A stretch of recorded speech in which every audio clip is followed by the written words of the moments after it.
Hello everyone, and welcome to a special virtual tour today with Deanne Fitzpatrick in her exhibition here, The Very Mention of Home. I'm Shannon Parker, and I'm the Loafer Curator of Collections here at the Art Gallery of Nova Scotia.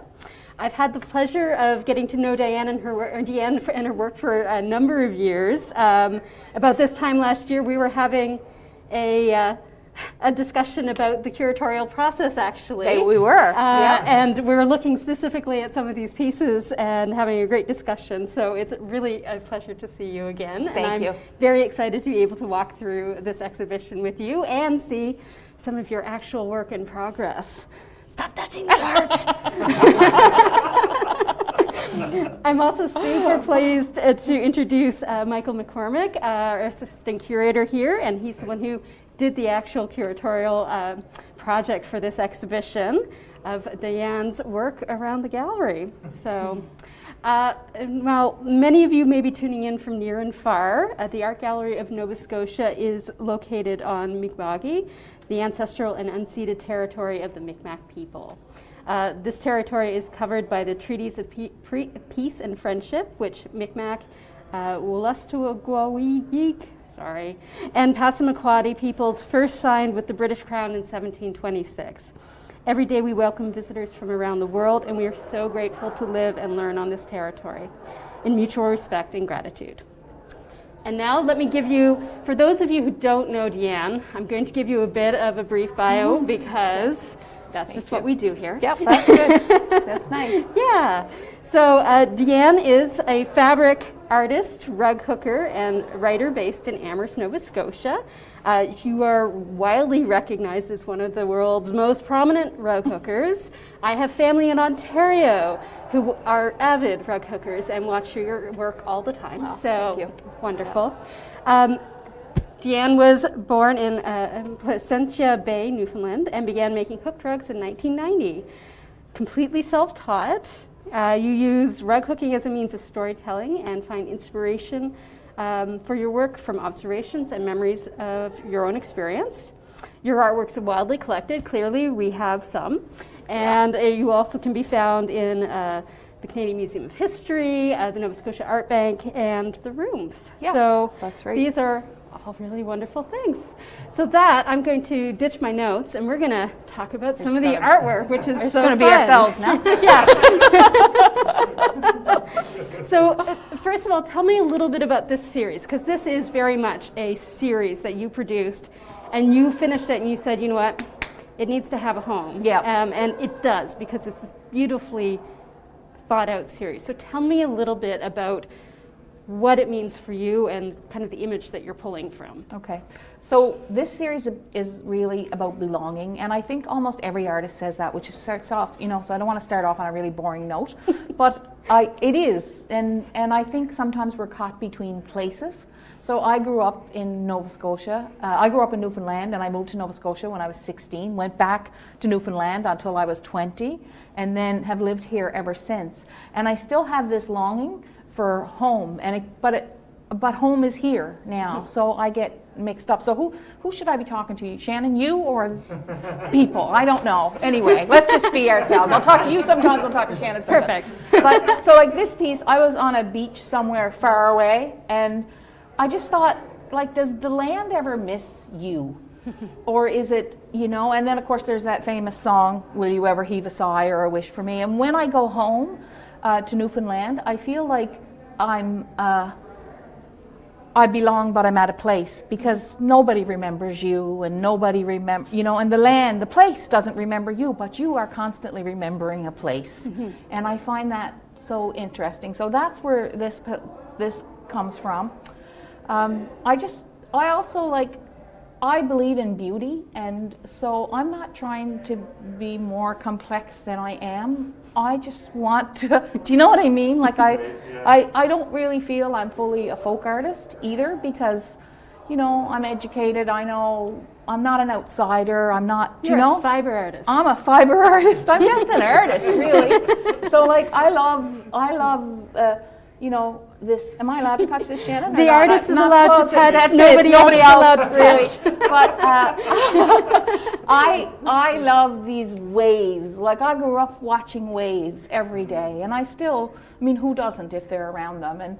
But I don't think waves have to be cream or, you know, gray or pale green. I just like to mess with things. Your color choices are phenomenal, and I especially love because you've made such bright and colorful houses as part of this. But I feel like that's also part of what you saw and were remembering as well. So that's a very specific color choice. Yeah, they are. Yeah. But the houses themselves, like that shape of house, is actually very Amherst. And the colors are very Newfoundland. Like if you were at the tavern in Amherst, you would look across the road and you would see these row of houses on Cross Street, you know? Yeah. So it's all combined. This one, I have a strong faith that is constantly, you know, evolving and sometimes challenged, and, you know, I don't know what to think sometimes. But this one is, I just feel like there's something bigger. There's got to be something bigger. And how can you not feel that when you're, I don't know, when you're caught by beauty, like off guard, or you get that moment. Like once I was walking on the beach in Placentia, and I was about 40 years old, and I looked at my feet, and I picked up a little tiny wooden boat. And when I looked across the bay, my father, that's where our house was. And you know, my father used to carve little wooden boats. So there's things that happen in life that like feel like little miracles. So I'm always wondering about what's going on beyond me, right? You do a lot of walking too, don't you? I walk a lot. Yeah. Do you walk a lot, Michael? Do you walk? I do, yeah. Yeah. So you have it around beneath your feet. Like, don't you find it like interesting? Absolutely. Yeah. And you feel that there's a connection there. With where you are. Yeah. Well, where you are, and then there's always different things happening. Now these pieces are just beauty, fun. I'm playing I love with that diamonds and the circles. I was going to say, I love your playing. This one always reminds me of like a little Van Gogh-y sky going on. Yeah, it does have that. I love that. And you've got a very fluffy, textured wave. Yeah, I do. Got the white cast. And I started using a lot more yarns, probably, I don't know, maybe 10 or 15 years ago. And I think like materials make work interesting, and if I could only use the materials that I started with, I don't know if I'd still be hooking, because it's part of like being an artist is part of finding new things and new ways of looking at things. So you tell me if I talk too long at one thing. And not at all. All right. So this is We Belong Together, and it's sort of a like, I believe strongly in community. It's one of the community, tradition, and simplicity have sort of been the basis of my work and what I want to put forth, you know, as a human being in the world. But I think sometimes, even like, I guess this show is really about kind of houses being containers for lives, right? And so everybody, you know, we are all, even in our togetherness, we are all just little lonely souls floating on this it's in this water, and we know that now more than when I was making this work, right? Certainly the home isolation aspect is a lot stronger after a year and a half of pandemic. Yeah, it really was one that I was interested in starting with too, and it's a great kind of intro to the theme of your work, but also the time that we're living. I know, it was so timely, really. Did you think about that when you were deciding? Yes. Yeah, to show it now. It was a combination. It was also the fact that so many people at home and were picking up handcrafts and finding things to keep themselves occupied. So this was a very textural decision as well, because it's a very, we could all relate on both the symbolic as well as the visceral level of what they're looking at here. Do you want to tell me a bit about your houses on splitting the cliffs here? So this is work that I've come back to again, and I'm revisiting it now, especially that one. This is my favorite piece for a long time, and I still get, you know, it has a lot of feeling for me, and it is about being between two places, two things, two ideas. I am not a good decision maker. You would think I am because, you know, like I made all these. That's a lot of looks like it, and you know, like I've done all right, but I'm not. I waver constantly, and my husband is the same way. Like if we're going out to supper, we don't know till 5 to 6. Like we don't, you know, like we're just and. But that's the fun part of it. The sad part of it is that you are often caught between two loves, two places, two times, two things. You're busy being a mother when you want to be a sister, or you're busy being a friend, but really a life as an artist, I think really for most of us, you're always busy being an artist. Yes. That's the thing, you want to do it. And this one, you're caught on the edge a bit, but I think there's always something to catch you, and we often feel, I love that one because it's like you feel a little off kilter, but you're still supported. You're supported and you're solid. And there is a house in Joggins, Nova Scotia, and I think it's still there. And so this, to me, is between St. Mary's Bay and Joggins, Nova Scotia, right? There are two places, and there is a house there that is on the cliff and was there for years. And I haven't been to Joggins this year, so I don't know if it's still there, but yeah, there is like that. Let's hope. Oh, so good. And this, I love your sparkle waves. the sparkle, yeah, crisp in the cold. I think this is just about solitary, being solitary. This is a muted one. It's not as vibrant as the others, no, is it? but I love it. It's got this really landscape feel. Yeah. And I'm interested in the the background and how you can see through a lot of the houses. Is there a significance to that? Well, it is one thing that when I'm walking in the world really catches my eye. And yesterday, or the day before, I was in Solis Cove, and my friend said, "Oh, you can see right through this." And I said, "What is it that makes us?" But have you seen that when you're walking and you look through a window and you can see out the other side? Yeah, you can see kind of the backyard or the Yeah. sea. So I don't know. There's something about it that makes me feel. There's a hollowness to it, and so I don't want to be sad, but there is a hollowness to us sometimes. Do you know what I mean? Absolutely. And there is Yeah. and so that's what I want it to capture there. But then you look at that one, and you got that little bit of life in the hollowness in the windows, and it's a different feeling altogether, isn't it, when the stars are shining through? I think it's a wonderful tension in the work. In the work, yeah. And both just that theme and how it. Yeah, I like it, and I'm doing it again. I'm doing it again. I just made a rug with a woman standing between the two cliffs, and then I made another one with a Leonard Wakeham stage, like a stage is a store, and I'm going to do I'm just playing with that now. Yeah. All right. Well, because I know we want to do some. We want to do some hooking. Okay. But I want to talk about one because you and I had such a lovely conversation about it. It's still one of my favorites. But you and I interpreted it very differently. Okay. Tell me how you interpreted it. So this is. Yeah, this is Don't Rock the Boat, and for me, this was very much about being able to travel, and your home can come with you, and that's part of it. So for me, it was a very optimistic, one, you could travel, and two, but it was, no matter what, your home could come with you. It was never left behind. But I know when you made it, this is not necessarily how you were interpreting it. So it's one of those wonderful things where how people interpret your work is not necessarily how it's intended. But I think your interpretation is as important as mine, and I really mean that. Yes. Right? Yeah, absolutely. Because once you make something, you make it, that's it. It's about what you feel. Exactly. What I was feeling was don't rock the boat in a house. Because, I think like a lot of these rugs, and a lot of times when we see art about Nova Scotia, it's very picturesque and it's very beautiful, and people forget that the same lives are going on in there as they are in any city, in any, Yeah.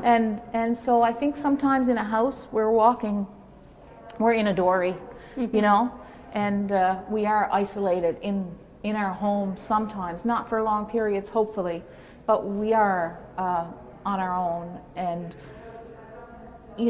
anybody's married knows this, right? I was going to say, there's Knows always that that internal... like anybody lives with anyone knows this. It's true, Yeah. right? It's not profound. It's just a simple fact, right? Absolutely. Don't rock the boat. Don't rock the for boat. the love of God. Yes. All right, and I have to, this one I just love because you've got this glorious fish and this color repeated up in the sky above, and for me that is so striking visually. Yeah, it's the mackerel sky. I had done a huge rug with a red, and I also like the idea of a red herring, And I was playing with that, and I was just messing around. And I like this about this. I like this sort of fish tadpole sort of thing in the background. I don't know what that is or why that is, and I don't think I need to sometimes, right? But I love that sky.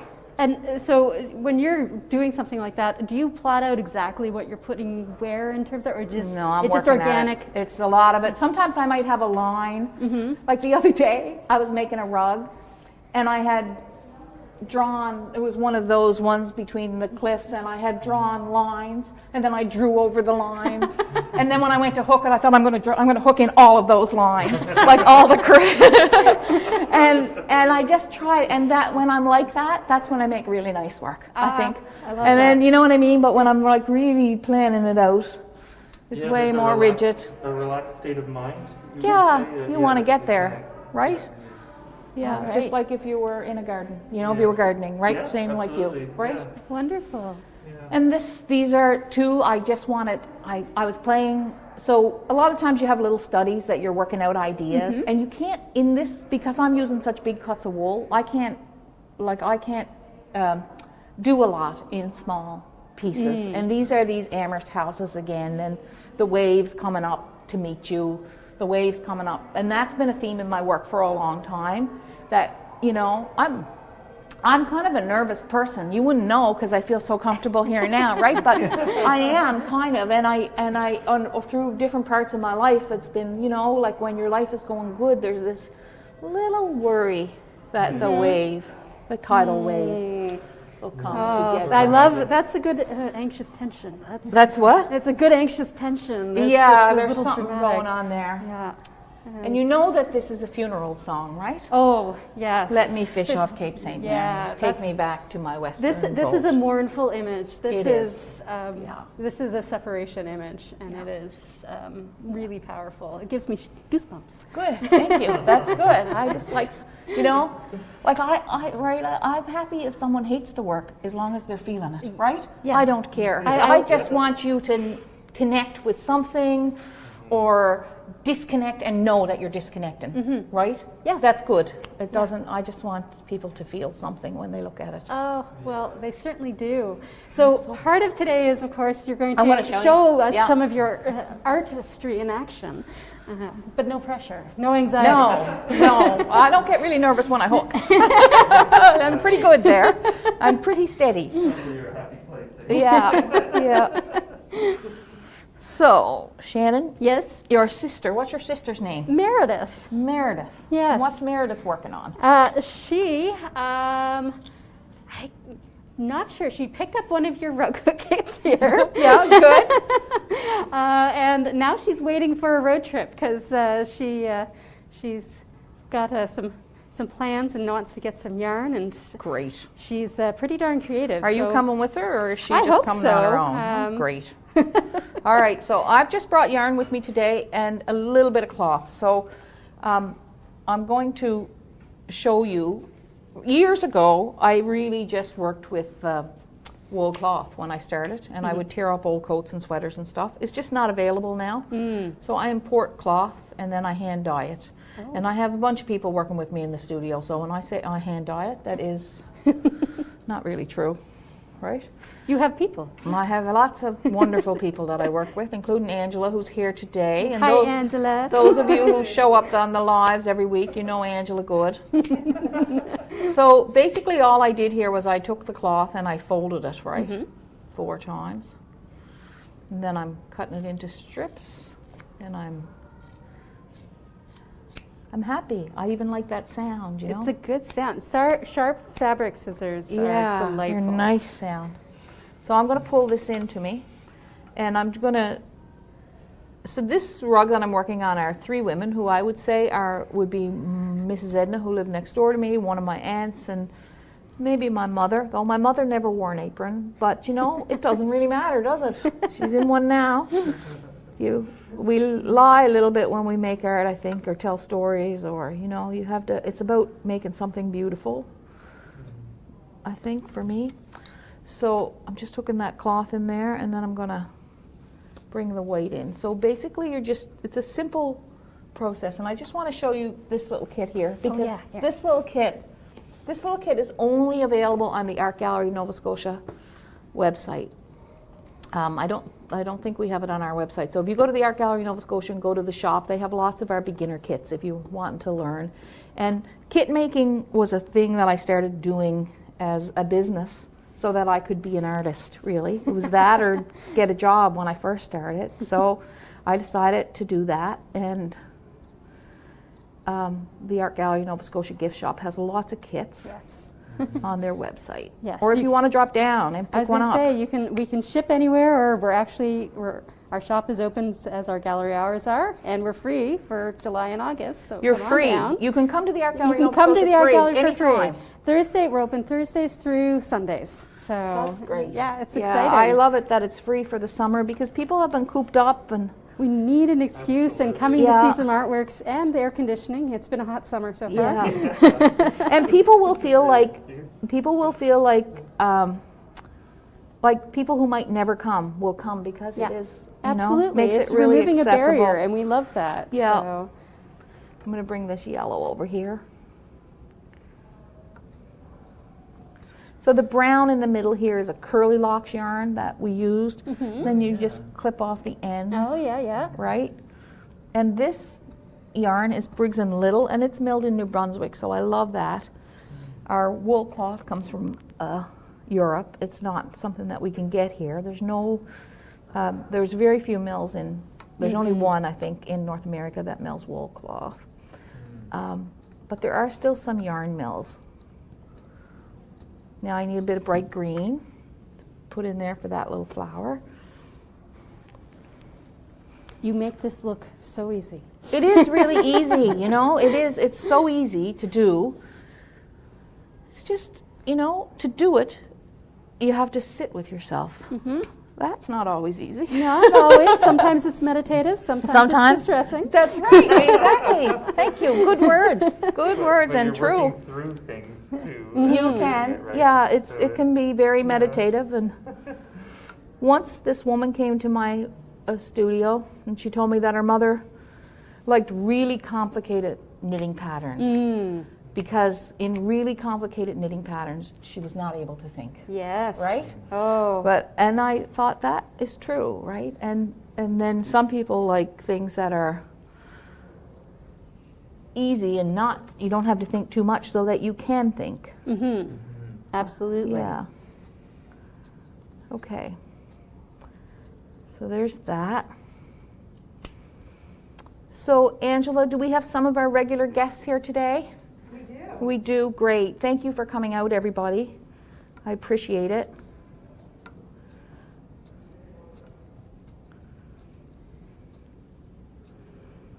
So I've got... They're loving the tour, Deanne. Oh, good. Everybody's happy? Good. So these are new yarns that we have in the studio. Can Oh, you pass me the gray one, the Norol? Because I'm Oh, gonna... I love the Yeah, I Norol, like yeah. that too. I'm thinking about putting it in here. So these are 3 different new yarns. And I'm just going to try. I really like this. And I'm thinking the rug here. So I've got the women standing on a mat. And I think this kind of reminds me of a rug. It this does, yarn, like doesn't one of it? the wrapped hook. Yeah, Yep. yeah, it kind of looks like a rag rug, right? So I'm going to take that, and I'm just going to try that in here.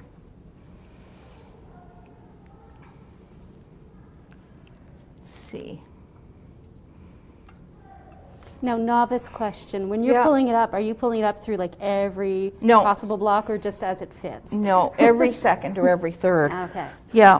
So if you were making, the rug that I have drawn on here is called a traditional hit and miss rug, and that is a very Newfoundland I rug. love the term. Yeah, hit and miss, right? You use what you got, whatever you got. And so how it works is, hang on, I shouldn't have started there. I got to pull that out. So if I start here and go down, and my mother, whenever she was hooking, she would end up hooking like this.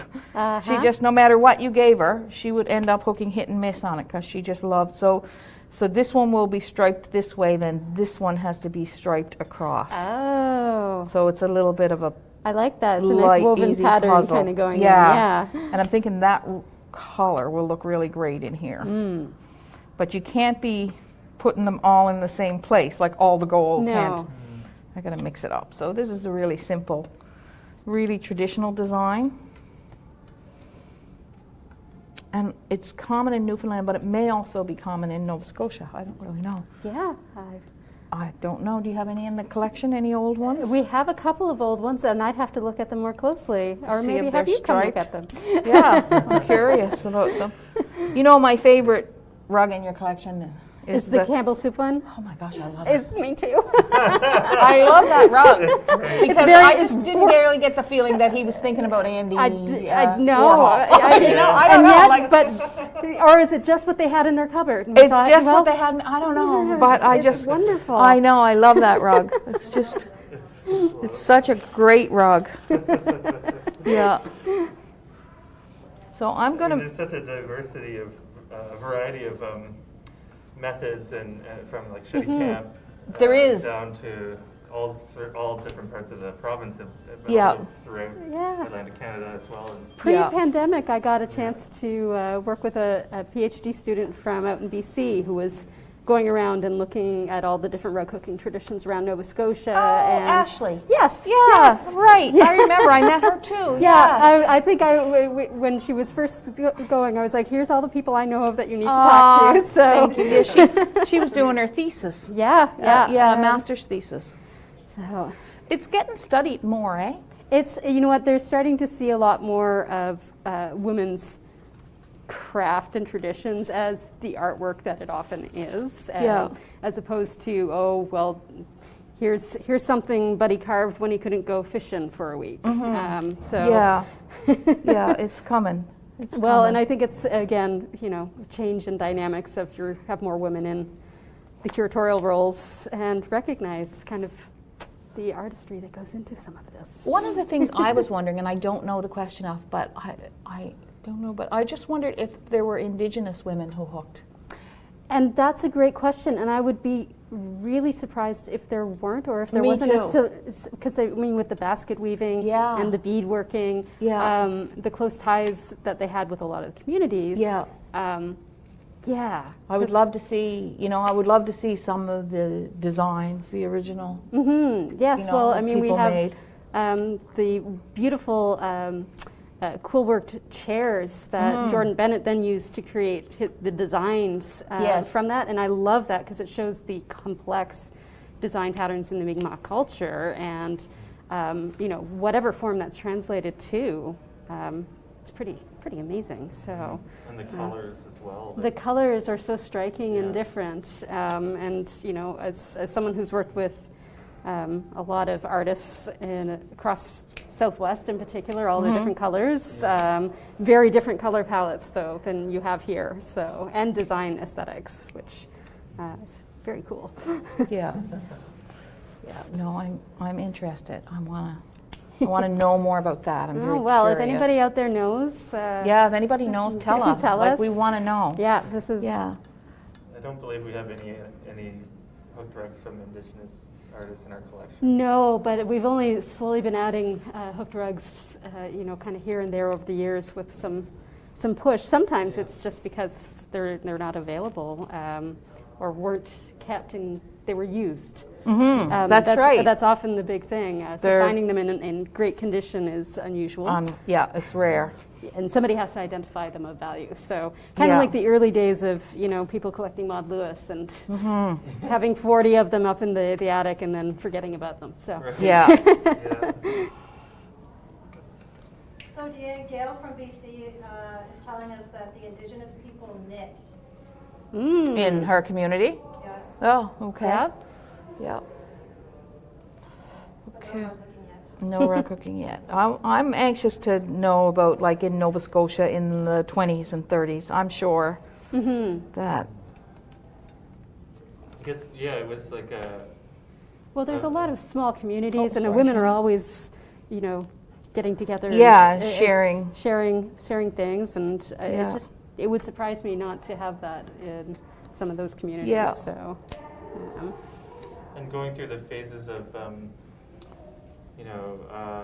resourcefulness or practical reasons for rug hooking. That's right. Into commercial and into contemporary Yeah. art. That's what's wonderful about your work, Deanne, is you have experience in your family through multiple generations, but you've picked it up and taken it into a contemporary setting. Yeah, I and think, brought that. I hope I have. I've tried. Oh, you really You've succeeded, I think we could say. And one of the things I'm really happy about is I see younger women than me doing really interesting things with, punch needle and punch hook, and sometimes this kind of hook. But their designs are completely new. If you look on Instagram, you see it anywhere. It always excites me when I see somebody do something completely I never even thought of. I know. It's like, wow. I know. That's what we're all waiting for, right? Like seeing new. And so I think it's getting pushed even further and in different directions. Mm-hmm. And it started with, like, who you probably have the work of Nancy Adele. Oh, absolutely, right? yes. She was a painter who hooked, and she did that art on show, and yes, and combined painting with the rug hooking, and hers is a fascinating kind of combination, especially with her prints on top of it. It's very powerful and tells a very distinct feminist story. It does. Yeah. Because this is a. Well, and this is where a feminist story. It is a feminist story, and this is where kind of the medium is part of the message. It can look soft and warm and inviting, but that's not necessarily what the image is going to tell you. Yeah, so. That's right. Yeah. You can do that without even looking. It's amazing. I can do this with my eyes closed, Michael. That doesn't mean it's not worth its time. Just watching you do this, it's like liquid. It feels a bit like liquid to me. Yeah. And it's interesting because I can't, it's like a controlled liquid. Like, I don't have much luck with painting, or like I couldn't take the same image and paint it. Not a chance. But there is an ease to how you do that. It seems seamless. It's. I think it's this got edited out of an article that I wrote once, but so should I say it? But I feel like sometimes it's. There's just a muscle memory or connection, to my ancestors who I never even knew. Like, my grandmothers both hooked rugs. They were dead before I was born. My mother didn't hook again. She was 5 when she stopped hooking. She didn't learn to hook again until she was she didn't learn to hook again. She didn't hook again until she was about 68 or 70 or something right? So I think, but I really believe there's somebody can, but I feel like there's a genetic predisposition to this, right? Like, my niece is now hooking, and she's an artist. She did a MFA and in Boston University, and she's got a little rug hooking business in the States. Do you know what I mean? Like, That's it's like water for her, right? Like you said, there's a liquidness. You've got a to genetic it. talent. There's something going on now. It's a language too, so as you practice it, it becomes more fluent. That's a nice way to put it. It is a language. It is a language. All art is, right? I guess. Yeah, absolutely. Yeah. Anyway, thanks for recognizing it as art. Yes. Right? Well, I appreciate that. we appreciate. Thanks for doing that wonderful. I think we're at time. I think we're Yeah. getting the sign. Getting the sign. We're all done. We usually go half hour live. Thanks for watching today, everybody. Thank you very much. I hope you'll hook your rugs at home and share the video from the art gallery. And share the tell video, people and you can get your own little kits at the at gallery the art shop. gallery gift shop. And if you happen to be in Halifax, please come see the show in person. We've just captured a small portion of it. So. And there's lots of other great shows here too. Who else is here right now? We have Tyranny's just getting ready to open up. We have Jacques Urdeby's a collection of his prints. We have Jordan Ben and Ursula Johnson, and of course the giant Kent Monkman painting. Okay, great. And we've got a couple other changeovers that are happening. We've got a new exhibition that Michael and Aidan have been working on that will be opening later this summer, replacing our Shifting Ground Indigenous exhibition. So it's pretty exciting. That'd be so, great. Yes. Well, I'm going to go look at all that. I'm going to go look at all that work, because you don't come here without taking stuff in. It's just a waste. It's a waste of a life. All right, if you don't. All right, you got to take it in. We're going to look around, Angela. Absolutely. All right. Susan Sutherland uploaded a video of the Métis women in Saskatchewan go cooking. Ooh. Oh, that's what we want to see, Susan. Yeah, that's great. Thank you. Oh, see ya. Thank you. Bye. Bye.